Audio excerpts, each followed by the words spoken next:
기천고인 15분 해주십시오.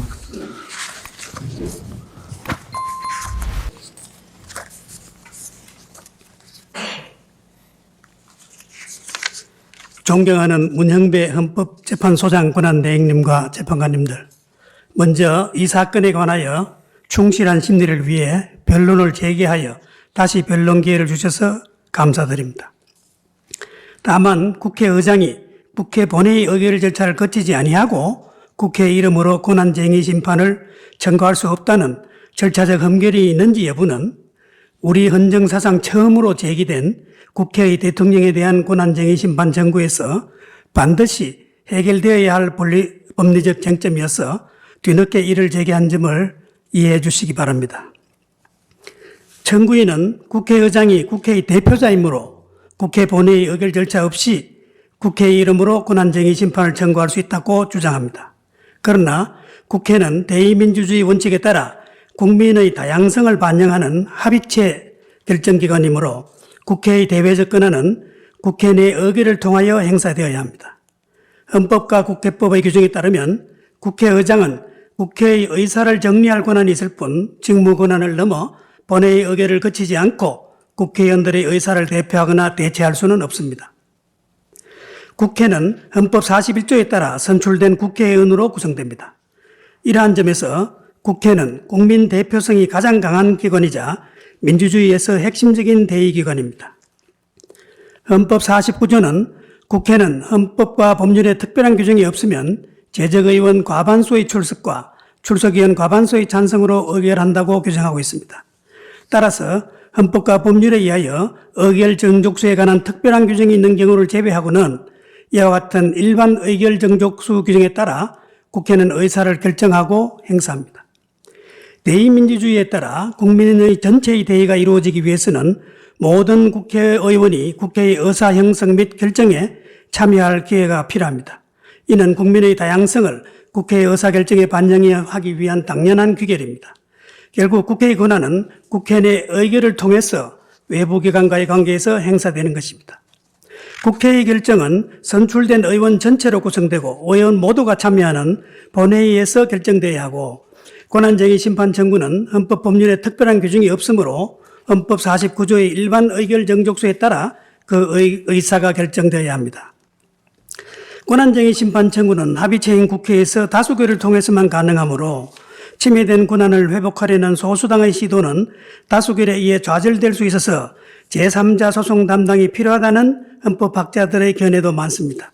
이는 헌법이나 법률에 규정이 없다 하더라도 권한쟁의 심판 청구는 국회에서 일반 의결 정족수에 따른 의결이 필요하다는 전제 아래 제3자 소송 담당이 필요하다는 주장입니다. 다음으로 국회의장과의 지위와 권한에 대해서 보겠습니다. 국회법 10조 11조에 따르면 의장은 국회를 대표하고 의사를 정리하며 질서를 유지하고 사무를 감독하며 위원회에서 발언할 수 있습니다. 그 밖에도 정기국회 집회, 권고권 등 여러 가지 권한이 있습니다. 그러나 국회의장의 이런 권한이 있다 하더라도 합의제 헌법기관인 국회의 의사를 단독 또는 직권으로 표시할 권한은 없습니다. 국회의 의사는 국회의원 전체를 구성원으로 하는 본회의를 통해 결정되는 것이지 국회의장이 이를 거치지 않은 채 국회의원들의 의사를 대표하거나 대체할 수는 없기 때문입니다. 청구인도 이 사건 심판 청구가 국회 본회의 의결 없이 국회의장 직권으로 국회의 이름으로 제기된 것은 인정하고 있습니다. 그러나 헌법과 국회법에서 국회의장에게 그러한 권한을 부여하고 있지 않으므로 국회의 권한이 침해되었다는 이유로 국회 이름으로 권한쟁의 심판을 청구하기 위해서는 국회 내 의결을 반드시 거쳐야 합니다. 헌법재판소 98 헌나 1결정에서 국회가 침해된 권한을 회복하기 위해서는 국회의 의결을 거쳐서 할 수 있다라고 한 판시는 이 사건 쟁점에 대해서 큰 의의가 있는 것이라고 하겠습니다. 결국 국회의장이 국회 본회의 의결 절차를 거치지 않은 채 국회 이름으로 제기한 이 사건 권한쟁의 심판 청구는 그 자체로 헌법 41조 1항 49조를 위반한 것이고 국회의원의 헌법상 권리인 심의표결권을 침해하여 위법하다고 할 것입니다. 청구인은 국회가 재판관 후보자를 선출한 것은 권한쟁의 심판 청구권까지 국회의장에게 유보한 것이라는 취지로 주장합니다. 그러나 국회가 본회의에서 재판관 후보 3명을 선출한 것은 헌법 111조 3항에 따른 절차를 이행한 것일 뿐이고 피청구인이 후보자를 임명하지 않을 경우 권한쟁의 심판 청구를 할 수 있다는 의사까지 결의한 것으로 볼 수는 없습니다. 따라서 이 사건 권한심판 청구를 청구인 주장과 같이 재판관 선출 절차의 후속 절차에 불과한 것으로 평가할 수는 없습니다. 청구인은 입법의 미비로 헌법이나 국회법에 특별 규정이 없으므로 국회의장이 직권으로 권한쟁의 심판을 청구할 수 있다고 주장합니다. 그러나 이는 입법의 미비가 아닙니다. 국회의 의사는 어디까지나 헌법이나 법률에 특별한 규정이 없는 이상 죄적 과반수 출석과 출석 과반수 찬성으로 한다고 헌법 49조, 국회법 109조에서 규정하고 있으므로 국회의 의사를 국회의장이 단독 내지 직권으로 할 수 없는 것은 너무도 분명합니다. 청구인의 주장에 따르면 권리 침해를 당한 자는 국회의장이 아니라 국회입니다. 그런데 헌법재판소는 명시적으로 제3자 소송 담당을 인정하지 않으므로 국회의장이 국회를 대신해서 제3자 소송 담당으로 권한쟁의 심판을 청구할 수도 없습니다.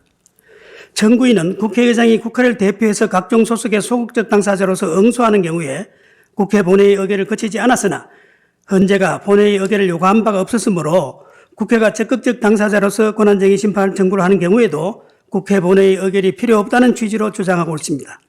그런데 청구인 대리인이 권한쟁의 심판 청구의 경우 헌재가 본회의 의결이 없음을 이유로 부적법하다고 보지 않고 당연히 적법하다는 전제에서 사건 처리를 해왔다고 주장하면서 헌재의 권한쟁의 심판 사건을 여러 개를 들고 있습니다만 그 사례들은 하나도 빠짐없이 모두가 국회가 권한쟁의 사건의 피청구인이 된 사건들 뿐입니다.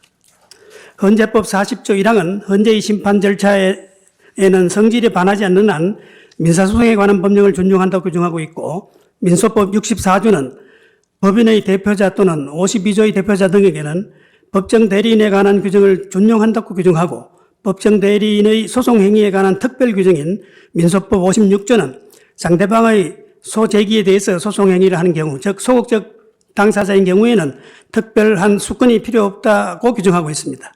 또한 대법원 판례에 따르면 비법인인 사단이 사원총회의 결의 없이 제기한 소송은 소제기에 관한 특별 수건을 결하여 부적법하다고 판시하고 있습니다. 청구인은 민소법 52조 56조는 그 성질상 권한쟁의 심판에 준용할 것이 아니라고 주장하고 있습니다만 민사소송법상 소극적 당사자의 경우에는 대표자에게 특별 수권이 필요 없으나 적극적 당사자인 경우에는 대표자에게 특별 수권이 필요하다는 단체의 소송 행위에 관한 법리를 설명한 것일 뿐입니다.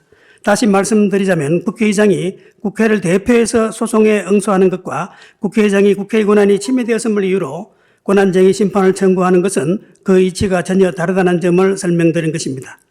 이러한 법률 규정 및 대법원 판례에 비추어 보더라도 국회가 권한쟁의 심판 등 헌법소송의 소극적 당사자, 즉 피청구인이 되는 경우에는 그 대표자인 국회의장이 국회의 본회의 의결 없이도 국회 이름으로 소송 행위를 할 수 있지만 국회가 그 권한이 침해되었다는 이유로 적극적 당사자로서 국회 이름으로 권한쟁의 심판을 하는 경우에는, 청구를 하는 경우에는 그 대표자인 국회의장이 직권으로 할 수는 없고 당연히 합의제 국가기관이자 그 어느 헌법기관보다도 단체성이 강한 국회의 의사원칙에 따른 의결이 있어야 됩니다. 청구인의 주장처럼 만일 국회의장이 국회 의결 없이 단독으로 권한쟁의 심판을 청구할 수 있다고 한다면 국회의 구성원인 국회의원들 다수가 국회의 권한이 침해되지 않았다고 판단하고 있음에도 국회의장이 국회의 권한이 침해했다는 이유로 국회의원들의 의사 없이 권한쟁의 심판 청구를 할 수 있다는 결론에 이르게 되는데 국회의원 다수의 의사와 국회의장의 의사가 다를 경우에도 국회의원 다수의 의사에 반하여 국회의장이 단독으로 권한쟁의 심판 청구를 할 수 있다는 것은 전혀 논리적이지 않습니다. 청구인들은 국회 사무처 직책, 국회규칙 240조가 국회의장이 국회의 의결을 거치지 아니하고 권한쟁의 심판을 청구할 수 있는 근거 규정이라고도 주장하고 있습니다. 그러나 국회 사무처 직제는 국회 사무처법에 따라 국회 사무처의 하부 조직과 그 분장 사무 등 국회 사무처 운영에 필요한 사항을 규정하는 것을 목적으로 하는 국회 규칙일 뿐 국회의 의사에 관한 규정이 아니므로 청구인 청주장은 이유 없습니다. 설령 견해를 달리 하신다 하더라도 청구인은 재판관 설중권, 헌법재판소 구성권이 침해되었다고 주장합니다만 피청구인이 청구인의 권한을 침해했다고 볼 수 없으므로 이 사건 청구는 기각되어야 합니다. 먼저 청구인이 침해당하였다는 헌법재판소 재판관 선출권에 대해서 보겠습니다. 국회는 24년 12월 26일 정계선 조한창 마흔역 재판관 후보자를 선출 완료하였습니다. 결국 정구인의 헌법재판소 재판관 선출권은 이미 본회의 의결을 통해 행사한 것이고 효력이 즉시 발생하였습니다. 따라서 피청구인의 부작위로 인하여 권한이 침해될 여지는 없습니다. 다음으로 전구인의 헌법재판소 구성권이 침해되었는지 살펴보겠습니다. 헌법 111조 2항은 대통령에게 재판관 전원의 임명권을 부여하고 있고 제3항에서 국회는 3인의 선출권을 선출할 권한만 보유한다는 것을 명백하게 규정하고 있습니다. 정구인이 주장하는 국회의 헌법재판소 구성권은 어디까지나 헌법재판소장 임명에 관한 동의권 및 헌법재판소 재판관 3인에 대한 선출권만을 의미하며 국회목 재판관 3인의 최종적인 임명권까지 포함한다고 볼 수는 없습니다. 이와 관련하여 국내 유수의 헌법학 교과서에도 국회의 헌법재판소 구성권에 관하여 헌재 소장 임명에 대한 동의권 및 재판관 3인에 대한 선출권만을 언급하고 있으며 3인의 최종적인 임명권에 대해서는 어떠한 설명도 하지 않고 있습니다. 정구인이 침해당했다고 주장하는 권리는 정구인인 국회의 권리이므로 침해된 권리의 회복을 위한 권한쟁의 심판은 국회의 의결을 거쳐야 청구할 수 있습니다. 그럼에도 불구하고 정구인의 대표자인 국회의장이 국회의 의결 없이 직권으로 국회 이름으로 이 사건 심판 청구를 하였음이 명백하므로 부적법하여 각하되어야 할 것입니다. 설령 견해를 달리하신다 하더라도 비정구인이 정구인의 헌재재판관 선출권과 헌법재판소 구성권을 침해한 사실이 없으므로 정구인의 이 사건 심판 청구를 기각해 주시기 바랍니다. 감사합니다.